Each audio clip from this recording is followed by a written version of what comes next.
Clip number 253۔ اس clip میں آپ قرآن پاک کی سورہ مائدہ کی آیت نمبر 61 سے لے کر 63 تک کی تلاوت، ترجمہ اور تفسیر قرآن صراط الجنان سماعت فرمائیں گے۔ بسم اللہ الرحمن الرحیم۔ ترجمہ، اللہ کے نام سے شروع جو نہایت مہربان رحمت والا ہے۔ وَإِذَا جَاءُوكُمْ قَالُوا آمَنَّا وَقَدْ دَخَلُوا بِالْكُفْرِ وَهُمْ قَدْ خَرَجُوا بِهِ وَاللَّهُ أَعْلَمُ بِمَا كَانُوا يَكْتُمُونَ۔ ترجمہ، اور جب تمہارے پاس آتے ہیں تو کہتے ہیں ہم مسلمان ہیں، حالانکہ وہ آتے وقت بھی کافر تھے اور جاتے وقت بھی کافر ہی تھے، اور اللہ خوب جانتا ہے جو وہ چھپا رہے ہیں۔ وَإِذَا جَاءُوكُمْ قَالُوا آمَنَّا، اور جب تمہارے پاس آتے ہیں تو کہتے ہیں ہم مسلمان ہیں۔ یہ آیت یہودیوں کی ایک جماعت کے بارے میں نازل ہوئی جنہوں نے سرور دو عالم صلی اللہ تعالیٰ علیہ وسلم کی خدمت میں حاضر ہو کر اپنے ایمان و اخلاص کا اظہار کیا اور کفر و گمراہی کو چھپائے رکھا۔ اللہ تعالیٰ نے یہ آیت نازل فرما کر اپنے حبیب صلی اللہ تعالیٰ علیہ وسلم کو ان کے حال کی خبر دی۔ منافق بد اعتقادی کے ساتھ آتے تھے تو جیسے آتے ویسے ہی جاتے، اور صحابہ رضی اللہ تعالیٰ عنہم عقیدت و محبت کے ساتھ آتے تو فیض کے دریا سمیٹ کر جاتے تھے۔ اس سے معلوم ہوا کہ بد اعتقادی کے ساتھ کسی کے پاس جانے والا کبھی اس سے فیض نہیں اٹھا سکتا۔ وَتَرَى كَثِيرًا مِّنْهُمْ يُسَارِعُونَ فِي الْإِثْمِ وَالْعُدْوَانِ وَأَكْلِهِمُ السُّحْتَ لَبِئْسَ مَا كَانُوا يَعْمَلُونَ۔ ترجمہ، اور تم ان میں سے بہت سے لوگوں کو دیکھو گے کہ گناہ اور زیادتی اور حرام خوری کے کاموں میں دوڑے جاتے ہیں، بے شک یہ بہت ہی برے کام کرتے ہیں۔ وَتَرَى كَثِيرًا مِّنْهُمْ، اور تم ان میں سے بہت سے لوگوں کو دیکھو گے۔ یہاں یہودیوں کے بارے میں فرمایا گیا کہ تم ان یہودیوں کو دیکھو گے کہ گناہ اور زیادتی اور حرام خوری کے کاموں میں دوڑے جاتے ہیں۔ بعض مفسرین نے فرمایا کہ یہاں گناہ سے مراد توریت کی وہ آیات چھپانا ہے جن میں تاجدار رسالت صلی اللہ تعالیٰ علیہ وسلم کی عظمت و شان کا بیان تھا، اور زیادتی سے مراد توریت میں اپنی طرف سے بڑھا دینا ہے، اور حرام خوری سے مراد وہ رشوتیں ہیں جو یہ لے کر توریت کے احکام بدل دیتے تھے۔ یہودیوں کی صفات اور مسلمانوں کی حالت زار۔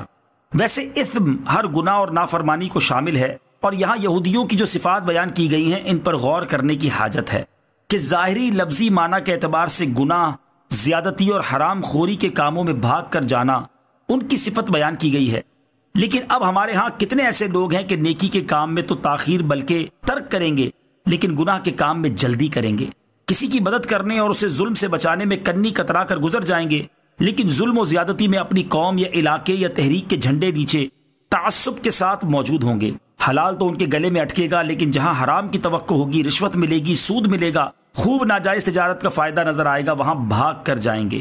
وضع میں تم ہو نصارا تو تمدن میں ہنود، یہ مسلمان ہیں جنہیں دیکھ کے شرمائیں یہود۔ اور اپنی حالت کو سامنے رکھتے ہوئے غور کرو کہ کون ہے تارک آئین رسول مختار، مصلحت وقت کی ہے کس کے عمل کا معیار، کس کی آنکھوں میں سمایا ہے شعار اغیار، ہو گئی کس کی نگاہ طرز سلف سے بیزار۔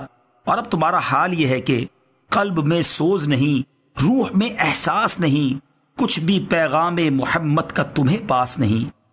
لولا ينهاهم الربانيون والأحبار عن قولهم الإثم وأكلهم السحت لبئس ما كانوا يصنعون۔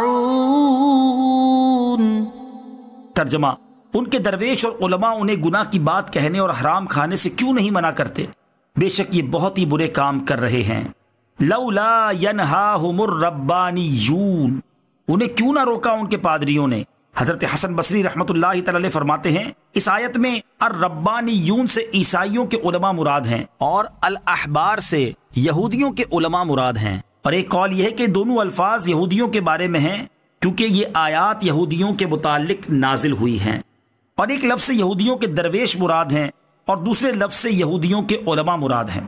علماء پر برائی سے منع کرنا ضروری ہے۔